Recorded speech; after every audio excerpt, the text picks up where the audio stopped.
అదే RTV app వార్తల్ని క్షణాల్లో చదివే అవకాశం ఉంటుంది. ఒక న్యూస్ పేపర్, ఒక టెలివిజన్ ఛానల్ మీ చేతుల్లో ఎప్పుడూ ఉంటాయి.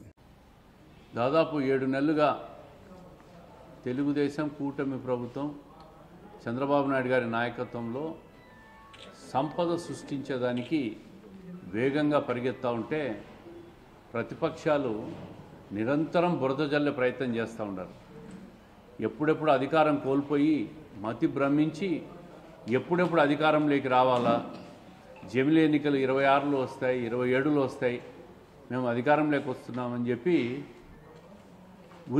ఉనికి కోల్పోతున్న తరుణంలో ఉనికిని కాపాడుకునే ప్రయత్నం చేస్తూ ఉన్నారు.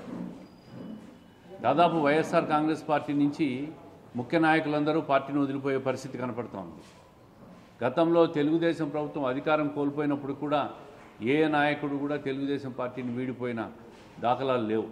ఈరోజు ఈ 6 నెలల్లోనే వైఎస్ఆర్ కాంగ్రెస్ పార్టీ ఏ విధంగా గాలికి వచ్చిందో అదేవిధంగా గాలి కొట్టుకొని పోయిన తరుణంలో ముఖ్య నాయకులు, ద్వితీయ శ్రేణి, తృతీయ శ్రేణి నాయకులందరూ వెళ్ళిపోతూ ఉంటే వాళ్ళని కాపాడుకునే దాంట్లో మేము జమిలి ఎన్నికలు వస్తున్నాయి, మనం అధికారంలోకి వస్తామని చెప్పి ఒక భ్రమ కల్పించే ప్రయత్నం చేస్తూ ఉంది నాయకత్వం.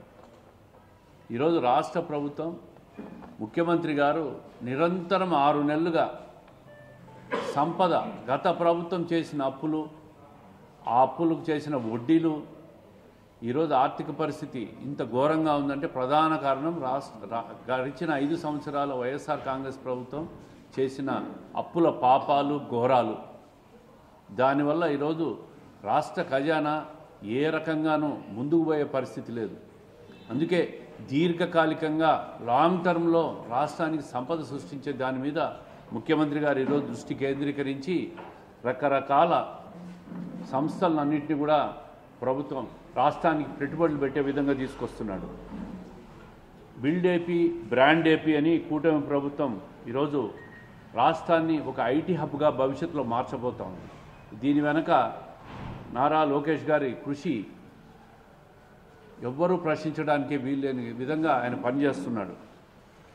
విదేశాలకు పోయి అక్కడున్న సంస్థలన్నింటినీ ఒప్పించి రాష్ట్రంలో ఐటీ హబ్గా ఈ ఆంధ్రప్రదేశ్ను తయారు చేసే విధంగా కొత్త రాజధానిలో అవన్నీ కూడా వచ్చి ఏర్పాటు చేసే విధంగా ఈరోజు చేస్తున్న ప్రయత్నాలన్నీ కూడా రాబో రోజుల్లో సత్ఫలితాలు ఇవ్వబోతూ ఉన్నాయి. ఈరోజు దాదాపు 30 లక్షల కోట్ల పెట్టుబడులు ఆకర్షించడం, తయారీ రంగంలో 5 లక్షల ఉద్యోగాలు కల్పించడం, 175 నియోజకవర్గాల్లో కూడా పారిశ్రామిక వాడలను అభివృద్ధి చేయాలనే సంకల్పంతో ప్రభుత్వం ముందుకు పోతూ ఉంది. అదేవిధంగా గడిచిన 5 సంవత్సరాల్లో 6,680 కోట్లు విదేశీ పెట్టుబడులను గత ప్రభుత్వం ఆకర్షిస్తే ఈరోజు 6 నెలల కాలంలో దాదాపు 82,000 కోట్ల పెట్టుబడులను రాష్ట్ర ప్రభుత్వం ఆకర్షించి ముందుకు తీసుకుపోతున్న పరిస్థితిని మనం చూస్తూ ఉన్నాం. గత ప్రభుత్వం బోగస్ సమ్మిట్ అంటూ కాలయాపన చేసింది. విశాఖపట్నంలో ఇండస్ట్రీ. మరిన్ని వీడియోస్ కోసం ఛానల్ ని సబ్స్క్రైబ్ చేయండి. లేటెస్ట్ అప్డేట్స్ కోసం వాట్సాప్ ఛానల్ ని ఫాలో చేయండి. అండ్ లింక్ డిస్క్రిప్షన్ లో ఉంది.